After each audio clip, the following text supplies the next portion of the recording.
La démocratie économique. Bonjour et bienvenue à Vers Demain TV. L'Institut Louis-Évans espère que vous allez bien. Si ce n'est pas encore fait, nous vous invitons à vous abonner à cette chaîne et suivre notre page Facebook Journal Vers Demain pour ne rien manquer de la réforme financière essentielle, la démocratie économique. Dans cette vidéo, nous allons revenir sur un article écrit par Louis Évans, fondateur de l'Institut Louis-Évans pour la justice sociale et de la revue Vers Demain. Il nous explique ce qu'est la réforme financière de la démocratie économique. Bon visionnage.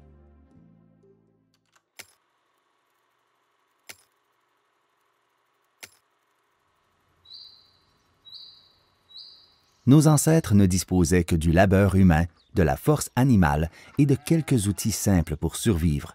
La disette les guettait en permanence. Cependant, depuis le 20e siècle, le continent s'est ouvert. Nous utilisons les forces de la nature à notre avantage et avons beaucoup avancé en sciences appliquées. Comment faire pour distribuer en abondance nos ressources afin de conférer à tous les êtres humains les droits suivants? 1. Le droit à la vie. Chaque individu a le pouvoir de se procurer de la nourriture, des vêtements et un logement sans recourir à la charité publique. 2. Le droit à la liberté. Chaque individu a la possibilité de choisir librement son métier. 3. La poursuite du bonheur.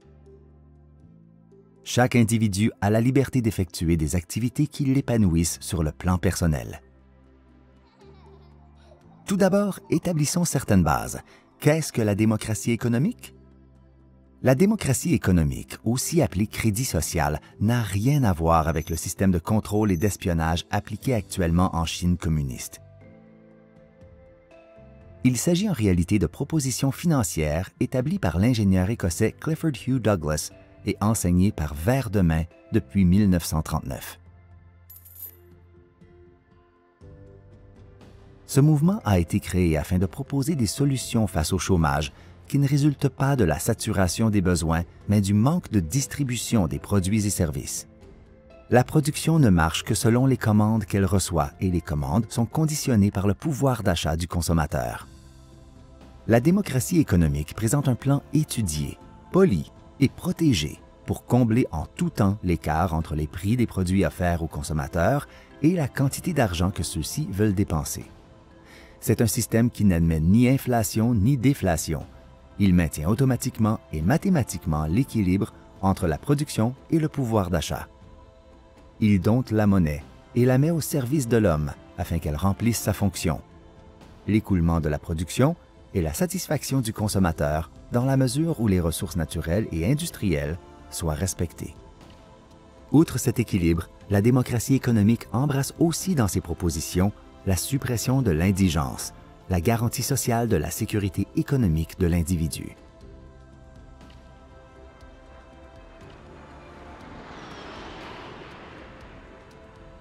Un pays comme le Canada peut facilement produire suffisamment pour toute sa population. La possibilité physique existe, seul l'aspect financier fait défaut. Henry Ford, en parlant du système monétaire, l'a défini comme désuet et inefficace. Les produits sont là, mais l'argent pour les acheter font défaut. Les producteurs de biens s'acquittent de leur rôle, mais les producteurs de dollars remplissent mal le leur. Il y a une technique admirable dans la production. Il n'y en a aucune dans le système monétaire. Cela nous amène à nous poser cette question. Qu'est-ce que la richesse? La monnaie? Vous en êtes sûr? La monnaie n'est qu'un titre à la richesse. La vraie richesse provient de la création des choses par la main de l'homme. La richesse pourrait être beaucoup plus abondante dans de nombreux pays si l'on utilisait à leur plein potentiel les individus et les ressources naturelles. Mais la monnaie est fabriquée sans prendre en considération la quantité de production accessible sur le marché et une partie de la population se retrouve dans l'incapacité d'acheter les produits en vente et cela crée des disparités au sein de la nation. Merci pour votre aimable attention. Ne manquez pas notre prochaine vidéo et surtout n'hésitez pas à partager cet épisode autour de vous et nous suivre sur les réseaux sociaux pour écouter les prochains épisodes.